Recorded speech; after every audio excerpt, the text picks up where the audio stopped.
నమస్తే పొలిటికల్ వ్యాస్కు స్వాగతం. మనతో పాటు భారతీయ జనతా పార్టీ చేవెళ్ల నియోజకవర్గం నుంచి మరోసారి తన అదృష్టాన్ని పరీక్షించుకుంటున్నటువంటి అభ్యర్థి బీజేపీ తరఫున నరేంద్ర మోడీని గెలిపించాలంటూ చేవెళ్లలో విశ్వ ప్రయత్నం చేస్తున్నటువంటి కొండా విశ్వేశ్వరరెడ్డి గారు. సార్ నమస్తే.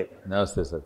సార్ ఎట్లుంది సార్, చేవెళ్ల నియోజకవర్గంలో 2014 ఎంపీగా పోటీ చేశారు, 2019లో కొద్దిలో ఓడిపోయారు, 2024 ఈ 3 ఎన్నికల్లో మీరు చూసినటువంటి వ్యత్యాసం ఏంటి ఆ ఎన్నికలకు సంబంధించి?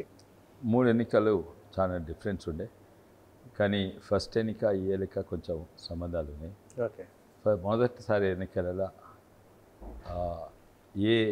బీజేపీ టీఆర్ఎస్ అక్కడ లేకుండే, నేను టీఆర్ఎస్ ఉంటుంది, ఒక్క ఎమ్మెల్యే కూడా లేకుండే, 1-2 సర్పంచ్ ఉండొచ్చు, కానీ ఎవరు కూడా లేకుండే. ఓకే. అయినా కూడా అక్కడ టీఆర్ఎస్ జెండా నేనే లేపినాను.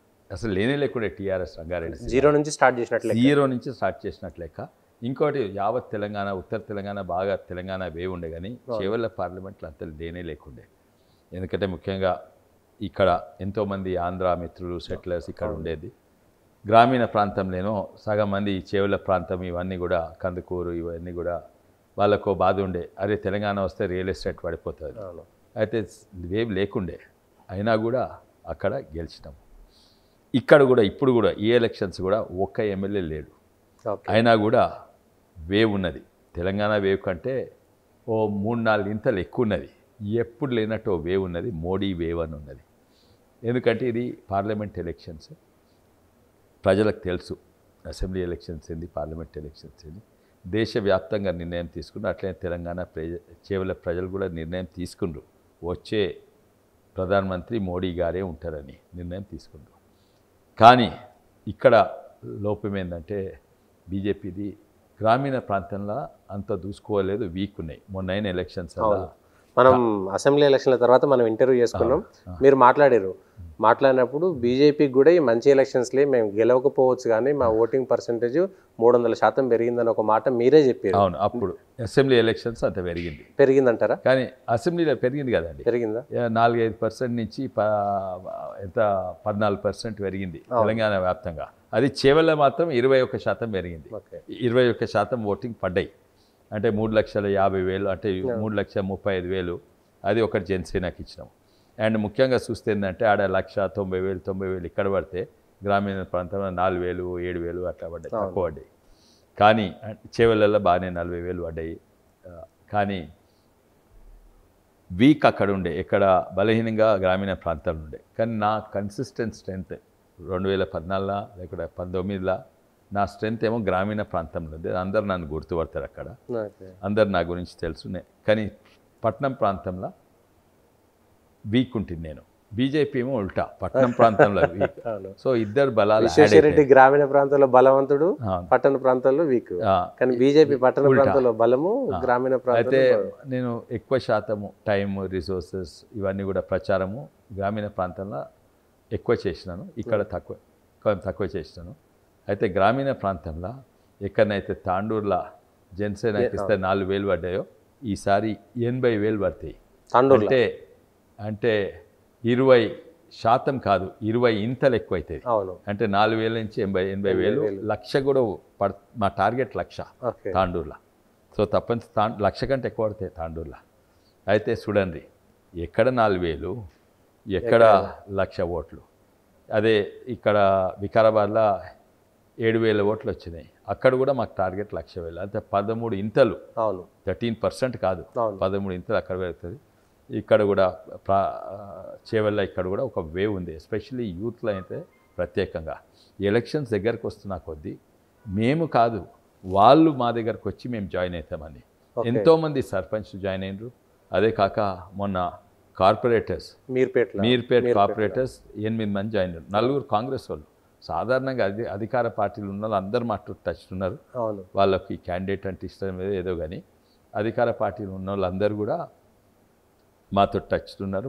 మీకే చేస్తాం కానీ అధికారంలో ఉన్న పార్టీలు జాయిన్ కాము అని అంటున్నారు.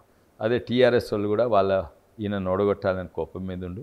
అయితే నాకు టీఆర్ఎస్ వాళ్ళు స్ట్రెంత్ ఇస్తుండు, లోకల్ లెవెల్ నాయకులు, సర్పంచ్ నుంచి ఎంపీటీసీ, జెడ్పీటీసీలు, ఇక్కడ కూడా కాంగ్రెస్ వాళ్ళు కూడా సర్పంచ్, ఎంపీటీసీ, జెడ్పీటీసీ వాళ్ళందరూ మాకు సపోర్ట్ ఇస్తున్నారు. కానీ రంజిత్ రెడ్డి మీ మీద ఆరోపణ చేశారు, అసలు విశ్వేశ్వర రెడ్డి అంటే ప్రజలకు సంబంధం లేదు, ఆయన ఎవరో ఇక్కడ తెలియదు. చేసుకొని ఆయన సర్వే చేసుకుంటే డిపాజిట్ లేకుండా ఓడిపోతా అన్నాడు. ఏదో టీఆర్ఎస్ ఉన్నప్పుడు ఎప్పుడైనా ఆయన అధికార పార్టీ దిక్కు పోతాడు. ఆయనకి ఏం పేరు లేదు, గుర్తింపు లేవు, అండ్ ఆయన బిజినెస్లు ల్యాండ్ స్కామ్లు ఇవి చేస్తేందుకే ఉన్నాడు. కానీ ప్రజలకు అందరికి తెలిసిపోయింది. నా మీదేమో ఈ వ్యక్తిగత, నేను దోతి తోడుకుంటానంట, నేను శానిటైజర్తో చేయి కడుక్కుంటానంట, వ్యక్తిగత విమర్శలు అదే చూపెడుతుంది వాళ్ళ బలహీనతలు. వాళ్ళు చేసింది ఏంది ఏం లేదు. కేంద్రం నుంచి ఏమైనా తెచ్చిందా? నేను టీఆర్ఎస్ ఉంటే ఆయన కూడా టీఆర్ఎస్ ఉంటే ఏం తెచ్చిండు?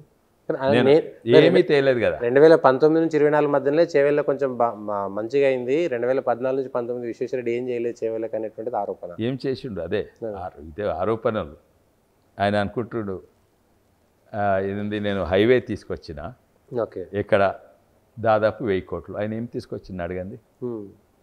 నేను గ్రామ సడక్ యోజన చేసినాను. నేను పార్లమెంట్లో మాట్లాడి తాండూర్ స్టోన్ జిఎస్టీను తక్కువ చేయించిన, 18% నుంచి 5% వరకు ఇట్లా కోటా స్టోన్ ఉండేది. నేను కందిపప్పులది ఇష్యూ మీద మాట్లాడి దాన్ని జిఐ ట్యాగింగ్ తీసుకొచ్చినాను. ఆయన ఏం చెప్పండి. నేను కరోనా ఉన్నప్పుడు చేసింది 1 కాదు 2 కాదు, నేను చేసినంత నేను అనుకుంటా దేశంలోనే ఏ ఎంపీ చేయలేదు. నా యూత్ క్లబ్లను ఐసోలేషన్ సెంటర్గా మార్చినాను. అయితే హాస్పిటల్ పోరాదు అండ్ ఇక్కడ పోరాదు. నేను శానిటైజర్ పంచిపెట్టాను. శానిటైజర్ ఎట్లా తయారు చేయనో చూపెట్టాను. ఇక్కడ శానిటైజర్ పిరమైంది. మాస్కులు పంపించినాను, మాస్కులు తయారు చేయించినాను, పీపీఈ కిట్లు చేసినాను. పిఏపిఆర్ అంటే డాక్టర్లకు రెస్పిరేటర్ ఉంటుంది. ఎందుకంటే డాక్టర్లు కరోనా పేషెంట్ ట్రీట్ చేస్తుంటే వాళ్ళు చచ్చిపోతున్నారు, నర్సెస్ వాళ్ళకి అది చేయించినాను. నేను ఇదేంది ఆక్సిజన్ లేకుండాప్పుడు ఆక్సిజన్ కాన్సన్ట్రేటర్స్ ఎంతో మన వికారాబాద్ హాస్పిటల్కు 57 ఆక్సిజన్ కాన్సన్ట్రేటర్ అక్కడ కూడా 17 ఇచ్చిన, తక్కిన దగ్గర దాదాపు తక్కిన 30 వరకు ఇచ్చినాను. నా కరోనా ఐసోలేషన్ సెంటర్ పెట్టినాను. నా బాత్రూమ్ క్లీనింగ్ ట్రక్ను శానిటైజేషన్ ట్రక్లా మార్చినాను. అదే కాక నేను ప్రపంచం మొత్తం వెంటిలేటర్ షార్టేజెస్ ఉండే, అమెరికాస్ ఉండే దేశాలు కూడా. సో కోవిడ్ స్పెసిఫిక్ వెంటిలేటర్ తయారు చేస్తుట్లా నేను ఆ కమిటీలు ఉంటుంది, ఎంపీ లేకున్నా కూడా. తర్వాత నేను కొత్త కోవిడ్ స్పెసిఫిక్ వెంటిలేటర్ ఇన్వెంట్ చేసిన, ఐకోవెంట్ అని. ఇంకోటి ఆక్సిజన్, సగం ఆక్సిజన్ వేస్ట్ అవుతుంది. వేస్ట్ కాకుండా, ఎందుకంటే మనం పీల్చుకున్నప్పుడు ఆక్సిజన్ అవసరం, బయటకు తీసినప్పుడు అవసరం లేదు. అయితే ఒక సెన్సర్ పెట్టి ఒక చిన్న డివైస్ చేసిన 50%. నేను చేస్తుంటే కరోనా. ఆయన ఏం చేసిండు? ఆయన బాధ ఏంటంటే కరోనాలో నా చికెన్ అమ్ముడు పోతలేదు, నా గుడ్ల అమ్ముడు పోతలేదని అక్కడ పీపుల్స్ ప్లాజాలో కేటీఆర్ తోటి చికెన్ తినాలి గద్దప్ప అక్కడ పార్లమెంట్లో మాట్లాడేది. ఆయన మాట్లాడరాదు, చక్కగా ఇంగ్లీష్ వస్తుందో రాదో ఆయనకు అసలు. ఆయన స్పీచెస్ చూడదు. ఆడ పార్లమెంట్లో ఉన్నప్పుడు పౌల్ట్రీ గురించి మాట్లాడింది. నేను దేని గురించి మాట్లాడినా? పౌల్ట్రీ ఇండస్ట్రీ కోసం మంచిదే కదండి. మంచిది, తప్పేం లేదు. కానీ అదే ఇష్యూ. ఆయన పౌల్ట్రీ ఇండస్ట్రీస్కి ఏం చేయలేదు. ఆయన పెద్ద పౌల్ట్రీ రైతులకు చేసిండు. ఆ మక్కల స్కామ్ చేసిండు కదా. స్కామ్ ఏంది? అది పెద్ద రైతులకే పోయింది, చిన్న పౌల్ట్రీ రైతులకు దొరకలేదు. అది గుడ్ల స్కామ్ ఏం చేసిండు? ఏది మన 50 గ్రామ్స్ ఉండాలి. మనం బజార్ పోయి గుడ్లు కొన్నా కూడా చిన్న గుడ్లు కొన్నాము, కొంచెం ఓ సైజు పెట్టి కొంటాము. అయితే ఆ సైజ్ మిడ్ డే మీల్స్కైనా, అంగన్వాడీకైనా, గర్భిణీ స్త్రీలకు సప్లై చేసినా ఓ సైజు ఉండాలి. అది గవర్నమెంట్ స్టాండర్డ్ 50 గ్రామ్స్. దాన్ని రిలాక్స్ చేపించి చిన్న గుడ్లు సప్లై చేసాడు. సరే, చిన్న గుడ్లు సప్లై చేసాడు. ఎవరు సప్లై చేసాడు? ఓన్లీ పెద్ద రైతులను, చిన్న రైతులను టెండర్ల నుంచి డిస్క్వాలిఫై చేసి పెద్ద 10 మంది సప్లై చేసాడు. ఎంత ఘోరం అంటే ఆ చిన్న గుడ్లు తక్కువ శ్రామ ధరకు దొరుకుతాయి. అవి ఇక్కడ సరిపోని లేకుంటే పక్క రాష్ట్రం నుంచి చిన్న గుడ్లు సప్లై చేసి మా తెలంగాణ గర్భిణీ స్త్రీలకు, పిల్లకు ఇటువంటి స్కామ్లు చేసింది ఆయననే. ఇక్కడ ల్యాండ్ స్కామ్స్ చేసిండు.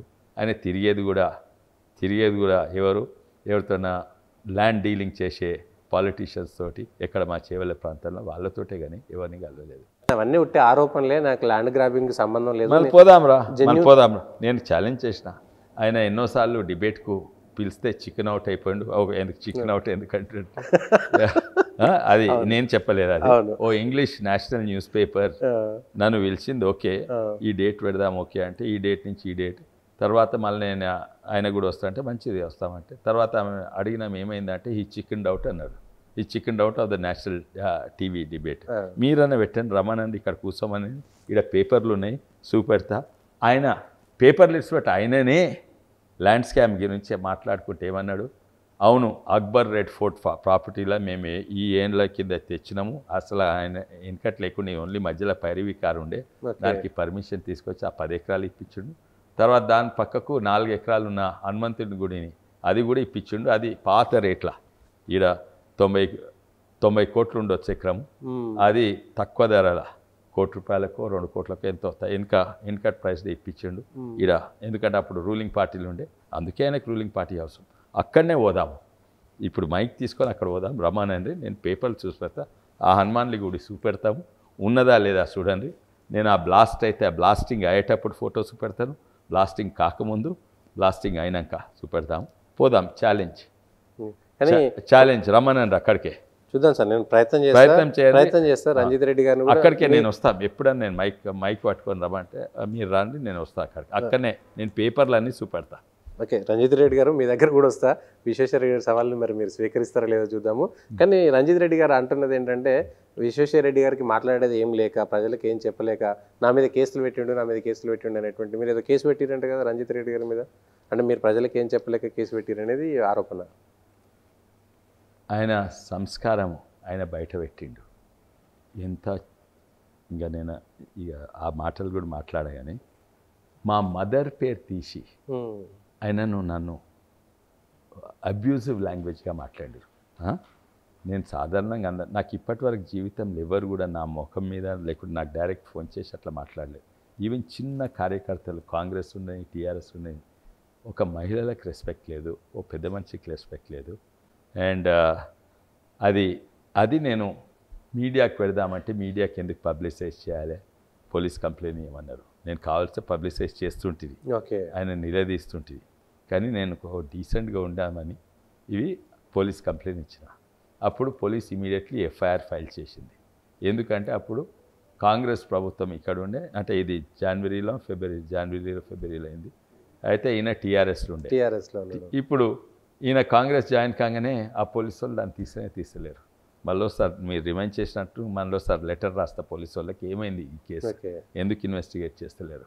ఆయన ఫోన్ తీసుకో, నా ఫోన్ తీసుకొని చేయండి. వాళ్ళు చెప్తున్నది అంటే, నేను టీఆర్ఎస్ నుంచి కాంగ్రెస్ పోయినా, ఆయన టీఆర్ఎస్ నుంచి కాంగ్రెస్ బీజేపీ పోయిండు, పార్టీలు మారడంలో నన్ను విమర్శించేటువంటి నైతిక అర్హత ఎక్కడ ఉంటుంది? నేను ఆయన పార్టీ మారుతుంది కాదు, పార్టీ మారేది ఉంటే కేసీఆర్ 10 పార్టీలు మారిండు, రేవంత్ రెడ్డి 10 పార్టీలు మారిండు. ఇది పార్టీలు మారడం కాదు. విమర్శించేది ఏంటంటే, ఆయన ఆస్తులను కాపాడుతూ ఎప్పుడు అధికార పార్టీ దిక్కు పోతాడు. ఇప్పుడు ఈ ల్యాండ్ కూడా గవర్నమెంట్ వాపస్ తీసుకోవాలి, కేసు నడుస్తుంది. ఇప్పుడు కేసు అడ్మిట్ అయింది, కట్టడం బంద్ చేసిండ్రు, ఓ స్టే ఆర్డర్ టైపు ఆర్డర్ ఇచ్చిండ్రు, ఇంకా కోర్టులు ఉన్నది. ఇది గవర్నమెంట్ అనుకుంటే ఈజీ తీసుకోవచ్చు. 4 ఎకరాల భూమి ఇప్పుడు ఉన్న టీఆర్ఎస్ ప్రభుత్వం ఆయనకి ఇచ్చింది. ఇప్పుడున్న కాంగ్రెస్ గవర్నమెంట్ ఈజీగా తీసుకోవద్దు.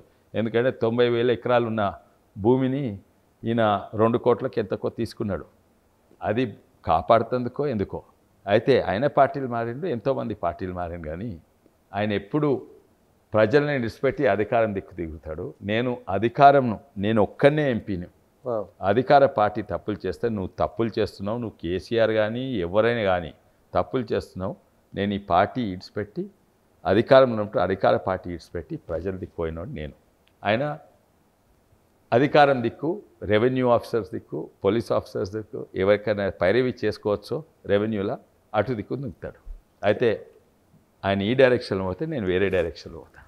ఓకే, కానీ నరేంద్ర మోడీ వేవ్ చూసుకొని కొండా విశ్వేశ్వరరెడ్డి మాట్లాడుతున్నట్టే, అదర్వైజ్ కొండా విశ్వేశ్వరరెడ్డికి ప్రత్యేకంగా చేవెళ్ళలో ఏం గుర్తింపు ఉంది, ఏముంది అనేటువంటిది కూడా ఒక విమర్శ చేస్తున్నారు. కేటీఆర్ గారు కూడా మాట మాట్లాడారు, మేము ఆయనకు రాజకీయ భిక్ష పెట్టినాం 2014లో, మేము టికెట్ ఇస్తే ఎంపీ గెలిచిండు, అదర్వైజ్ కొండా విశ్వేశ్వరరెడ్డికి పొలిటికల్ ఎక్కడున్నది అంటున్నమాట. యాక్చువల్లీ నేనే అది చెప్పిన. నన్ను ఆయన 3 ఏళ్ళు పడ్డారు, ఎవరు కేటీఆర్ కేసీఆర్, జాయిన్ కా పబ్లిక్ మీటింగ్లో స్పీచ్ ఇచ్చిండ్రు. టీఆర్ఎస్ పార్టీ లేకుండే, తెలంగాణ వేవ్ లేకుండే. నేను టీఆర్ఎస్ పార్టీని అక్కడ జెండా లేపింది నేను. నా ఇంటి ఎందుకు వాడాలి? ఎంబడి వడి అప్పుడు లాస్ట్ మినిట్కు జాయిన్ ఏమన్నారంటే, మీరు రాకుంటే తెలంగాణ వచ్చినాక మీ అసలు నాయకులు లేకుంటే మీ ప్రాంతాన్ని అభివృద్ధి కాదంటే అప్పుడు జాయిన్ అయ్యాను.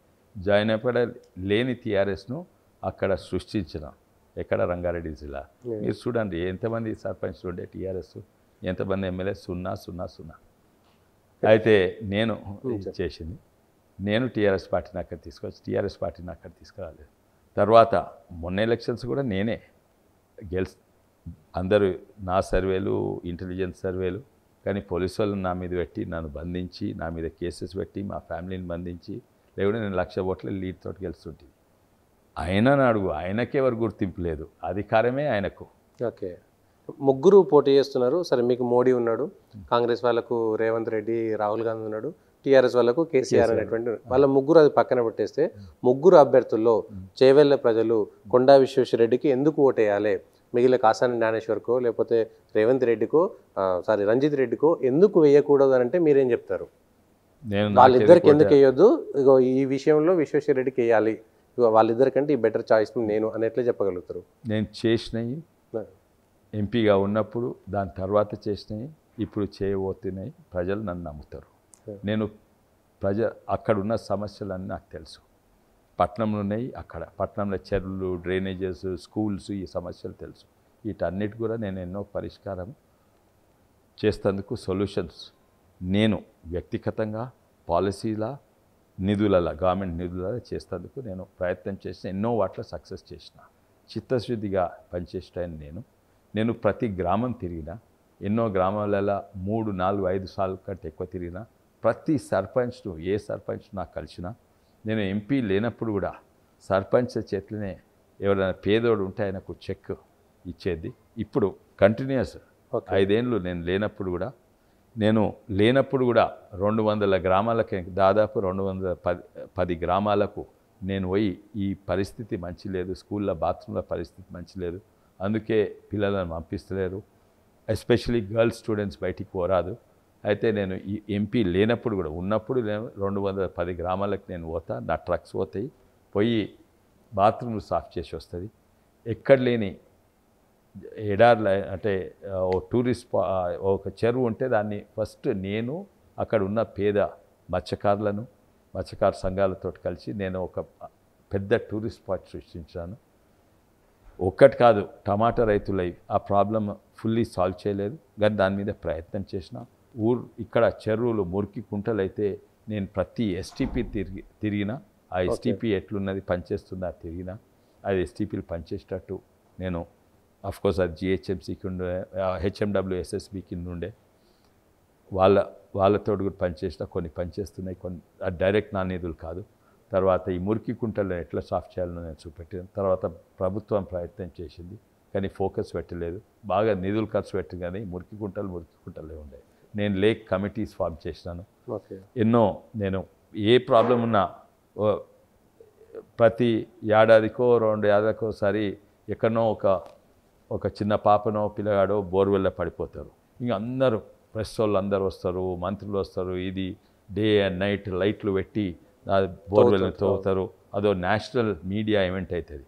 దాని తర్వాత ఏమైతే ఏం కాదు. నేను ఒక్కనే దాని తర్వాత ఒక యాప్ చేసిన, ఎందుకంటే రెస్పాన్సిబిలిటీ అంటే అది ఉంటుంది, ఏదో అక్కడ మీడియాలు కన్వర్ట్ చేసి కాదు. దాని తర్వాత చేవెళ్ళ ప్రాంతంలో నేను దాదాపు 1000 బోర్వెల్లను మూపించిన, మళ్ళీ పిల్లలు పడగదని. ఒక్కటి కాదు 2 కాదు, నేను ప్రతి సోయాబీన్ మిల్క్, అది సోయాబీన్ మిల్క్ అంటే దాంట్లో గుడ్లలో ఎంత ప్రోటీన్ ఉంటుందో అంతకంటే ఎక్కువ ప్రోటీన్ ఉంటుంది, కాల్షియం తక్కువ ఉంటుంది. దాంట్లో కాల్షియం యాడ్ చేపించి నేను ఎంతోమందికి ఈ ప్రాజెక్ట్ చేయాలని నేను ఖుద్ ఆ మిషనరీ తెప్పించి చేసినాను. ప్రభుత్వానికి చెప్పించిన, ఎందుకంటే గుడ్లు అంటే 4 రూపాయలు ఉంటాయి, ఇది అంటే రూపాయికి ఒక గ్లాస్ వస్తుంది అండ్ సేమ్ విలువ. ఎన్నో చేసినాను. మెట్ట పంటల కొరకు ఎన్నో ఎక్స్పెరిమెంట్స్ చేసిన. టమాటా రైతులకు టమాటాలు ఏమో రూపాయి నుంచి 100 రూపాయలు అవుతాయి, అది 100 రూపాయలు అనమాట. 2-3 రైతులు కోటీశ్వరులు అవుతారు, తక్కిన దాని తర్వాత పెట్టిన వాళ్ళు రోడ్ల మీద పడేస్తారు, జీవితాన్ని నాశనం అవుతారు. దానికి సొల్యూషన్ ఏంటంటే మొబైల్ టమాటో ప్రాసెసింగ్ ప్లాంట్ పెట్టినాను, పెట్టినాను. అది ఇన్కంప్లీట్ ప్రాజెక్ట్. అదే కాక ఫ్యూచర్స్ మార్కెట్ అని ఉంటుంది. నాకు ప్రతి సబ్జెక్ట్ మీద డీప్ అవగాహన ఉంటుంది. పాలమూరు రంగారెడ్డి అంటే ఎట్లా చేయాలి, లేకుంటే కాళేశ్వరం గురించి అయినా ఏది లాభమవుతుంది, ఏది కాంట్రాక్టర్ల ప్రాజెక్టు, ఏది రైతులకు లాభమే ప్రాజెక్ట్, ఇవన్నీ కూడా ఎన్నో. మీరు ఎందుకు ఎంపీగా ఉండి కేసీఆర్ మీద ప్రెజర్ చేయలేదు పాలమూరు రంగారెడ్డి విషయంలో? అందుకే నేను ఇచ్చిపెట్టింది అదే కదా, నా ముంగట కళ్ళారా నేను దాదాపు 14 మీటింగ్లు అటెండ్ అయినా కేసీఆర్ తోటి. తప్పుదారి పట్టిండు. ఓకే. ఏదైతే కేసీఆర్ గారే అన్నారు ఏంటంటే ప్రాణహిత చేవెళ్ళను, ఇది అసాధ్యమైన ప్రాజెక్టు మనకంట కట్టిండ్రు, అక్కడి నుంచి పోతిరెడ్డి పాలన నుంచి నీళ్ళు దొంగతనం చేసిండ్రు అని దానికొరే కదా తెలంగాణ కొట్లాడింది, దానికొరే కదా. వచ్చినాక ఫుల్ యూటర్న్ తిరిగిండు. పోతిరెడ్డి పాలన నీళ్ళు తీసుకొని రాయలసీమను రత్నాలసీమ చేస్తా అని కేసీఆర్ అన్నాడు, ఇటేమో అదే ప్రాణహిత చేవెళ్ళని కొంచెం దిప్పి అసాధ్యమయ్యేటట్టు చేసిండు. తుమ్మడిహట్టి నుంచి తీసుకోవాలి, మళ్ళీ మేడిగడ్డకి తీసుకొని మీదికి వచ్చిండు. అది అన్ని విధానంగా ఎలక్ట్రికల్ ఇంజనీరింగ్ ప్రకారంగా, irrigation engineering, civil engineering, mechanical engineering, ఆఖరికి రివర్ సైన్సెస్, జియోమార్ఫాలజీ, తర్వాత ఇదేంది ఈవెన్ వెదర్ సైన్స్ ప్రకారంగా అది అగ్రికల్చర్ నీడ్స్ అన్ని ప్రకారంగా తప్పులు. అదే తప్పు ఇక్కడ రిపీట్ అవుతున్నది, చాలా తప్పులు. ముఖ్యంగా డైరెక్ట్ జూరాల నుంచి మాకు నీళ్ళు రావచ్చు, దానివల్ల కింది వరకు తీసుకొని మళ్ళీ మీదికి శ్రీశైలం వరకు తీసుకొని మళ్ళీ మీదికి సేమ్ టెక్నాలజీ అక్కడ. దాన్ని వీళ్ళు నేషనల్ ప్రాజెక్ట్ అంట. అవగాహన లేకనా? నిజంగానే ఇంతో అంత కేసీఆర్ గారికి ఎక్కువ ఉండే, తెలిసి కూడా చేసిండు. వీళ్ళకి తెలియదు ఆ టీఎంసీ అంటే తెలిసి చేసిండు ఆ పని 100% కొన్ని తెలిసి చేసిండు, కొన్ని తెలియక చేసిండు. కొన్ని తుమ్మడిహట్టి నుంచి ఇది, కొన్ని తెలిసి చేసిండు, కొన్ని తెలియక చేసిండు. కొండా విశ్వేశ్వరరెడ్డి గెలిస్తే ఆయన ఇంట్లోకి గేట్లకు పోలేము, ఆయన అపాయింట్మెంట్ దొరకదు, ఆయన ఎవరికి ప్రజలకు అందుబాటులో ఉన్నాడు. కానీ నేనైతే ఓన్లీ వ్యక్తిగత విమర్శలు, వ్యక్తిగత విమర్శలు తప్ప ఏం మాట్లాడుతుందుకు లేవు. ఆ 5 హామీలు, 5 గ్యారంటీలు, 6 గ్యారంటీలు ఏమైనాయి? వాళ్ళకు 2 లక్ష ఇదేంది పెన్షన్ 4,000 చేస్తానని ఇవ్వలేదు, మహిళలకు 2,500 ఇస్తానన్నారు ఇవ్వలేదు, బోనస్ ఇస్తా అన్నారు. ఇప్పుడు పంటలు వరికి 500 రూపాయలు బోనస్ ఇస్తా అన్నారు. తర్వాత నిరుద్యోగులకు 4,000 ఇస్తా అన్నారు. ప్రజలు ఆలోచిస్తున్నారు ఇవన్నీ 100% ఆలోచించు. చేట్ల బస్ టికెట్ పెట్టిపోయిందంటే గత సంతోషం ప్రజలు అక్కడ ప్రజలు చాలా మంచి క్లియర్గా ఆలోచిస్తుండ్రు. ముఖ్యంగా ఏమంటుండు అదేంది రాగానే మేము ఏంది 2 లక్షల రుణమాఫీ చేస్తా, డిసెంబర్లో చేస్తామన్న. డిసెంబర్, జనవరి, ఫిబ్రవరి అంతా పోయింది. ఇప్పుడు ఆగస్ట్ అని ఉన్నది, అంటే గోడ మీద రేపు అని రాసినట్టు, ఎప్పుడు చూసినా అది రేపే ఉంటుంది. ఇప్పుడు ఆగస్ట్ మీద అని గోడ మీద రాసిండు. ఏ ఏడాది ఆగస్ట్? ఈ ఏడాదా? నెక్స్ట్ ఇయరా? నెక్స్ట్ ఇయర్ ఏ ఆగస్ట్? ఇది అసాధ్యమైంది. అన్ని దేవుళ్ళ మీద ఒట్టేస్తుండే, ఏడిపోయినా నేను ఆగస్ట్లో చేస్తాను. దేవుని మీద నమ్మకం ఉందా వాళ్ళకు? లేదా అసలు ఏమో దేవుని ఒట్టెట్లేస్తాడు. ఒక్క నిమిషం, ఆర్థిక పరిస్థితి ఒట్టేయమని ఇప్పుడు రావండి ఎవరినైనా ఛాలెంజ్ చేస్తారు. 2 లక్షలు ఇవ్వాలని దాదాపు 30,000 కోట్లు కావాలి. చేతిలో చిప్ప పెట్టిపోయిండు, అప్పుల పాలైంది. ఇక్కడ ఏమైనా ఆర్థికంగా పరిస్థితి చూసిండా? Financial situation చూసిండా? ప్రజలకి ఏదో మోసం చేసి నమ్మేయాలి అని అసలు ఆర్థిక పరిస్థితి చూస్తే ఇది 30,000 కాదు 3,000 కూడా తీస్తందుకు లేవు. ఎందుకంటే ఆర్థిక పరిస్థితి చెప్పాలంటే వాళ్ళు 80,000 కోట్లు, దాదాపు 70-80,000 కోట్లు అప్పులు కట్టేందుకు, రిటర్న్ చేసేందుకు కావాలి. ఇంకా 60,000 కోట్లు జీతాలకు పోగా ఇంకా చేతులు ఏం మిగిలినాయి? ఏం లేదు. మళ్ళా అప్పులు తీసుకుంటేనే అప్పుల హద్దు దాటిపోయింది. అయితే అట్లా అబద్ధాలు తెలియకుండా చేస్తే మన్నించవచ్చు. తెలిసి ఆర్థిక పరిస్థితి తెలిసి కూడా అబద్ధాలు ఆడుడు, ప్రజలు మోసం చేస్తుడు తప్పు. ఈ 5 గ్యారెంటీలు అసాధ్యం. కానీ దీంట్లో కూడా నేను రేవంత్ రెడ్డి గారిని తప్పు పట్టాడు. ఎందుకంటే ఆయన ఇవ్వలేదు ఈ 5 గ్యారెంటీలు, కాంగ్రెస్ పార్టీ ఇచ్చింది. అండ్ ఏ ముఖ్యమంత్రిని కన్సల్ట్ చేయలేదు. కనీసం ఆ ముఖ్యమంత్రిని కన్సల్ట్ చేయాలి, నెత్తి మీద పెట్టింది. కాంగ్రెస్ పార్టీ కూడా ఇవ్వలేదు. వాళ్ళ ఎలక్షన్ స్ట్రాటజీస్ ఓట్ల కొరకు ఏ గ్యారెంటీస్ ఇస్తే ఏ ఓట్లు వస్తాయని ఎలక్షన్ స్ట్రాటజీస్ చేసింది. అంత దిగజారిపోయింది కాంగ్రెస్ పార్టీ. ఇప్పుడు అది వ్యతిరేకత వచ్చిందంటారు? 100% వచ్చింది. 100%. నా 2 లక్షలు ఏమాయే, నా 2,500 రూపాయలు ఏమాయే, నా 4,000 పెన్షన్ ఏమాయే అడుగుతున్నారు.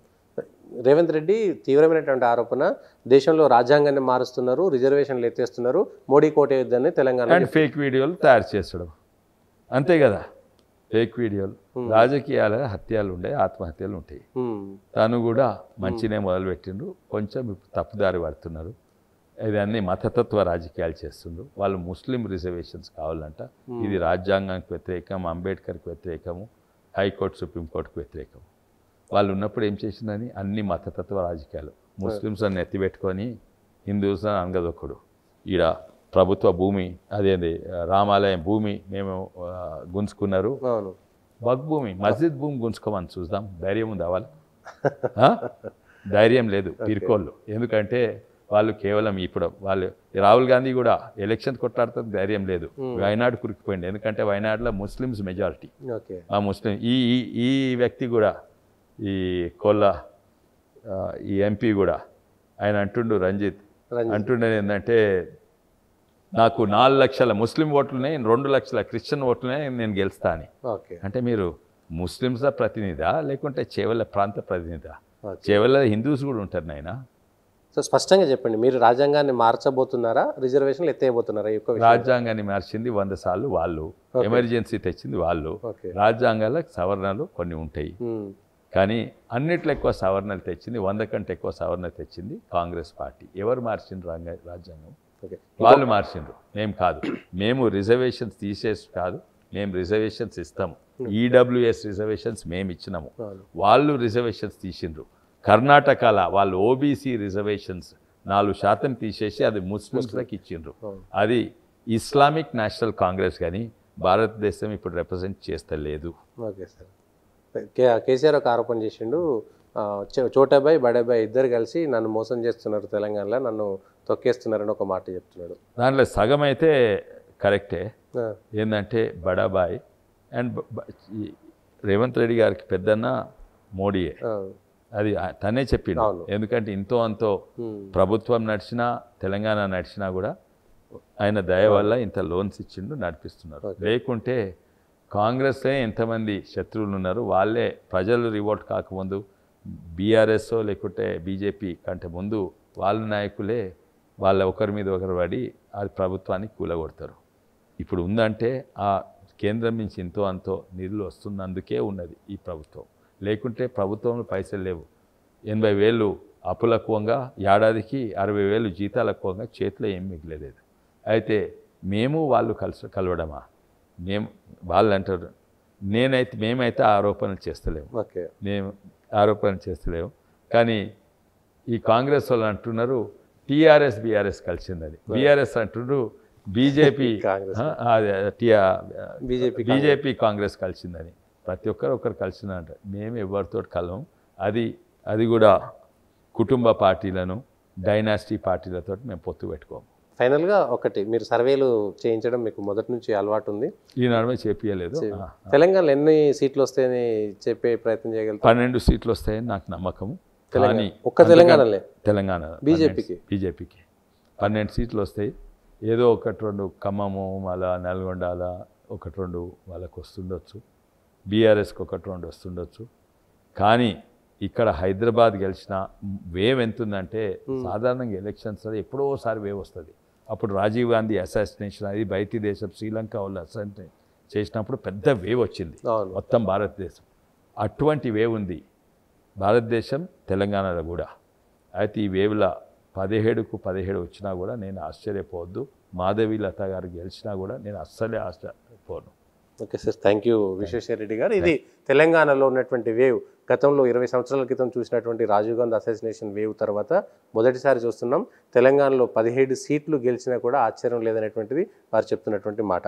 చేవెళ్ళ నియోజకవర్గంలో కొండా విశ్వేశ్వర రెడ్డి గెలవడం అనేటువంటి దానిపైన చాలా ధీమాగా ఉన్నారు.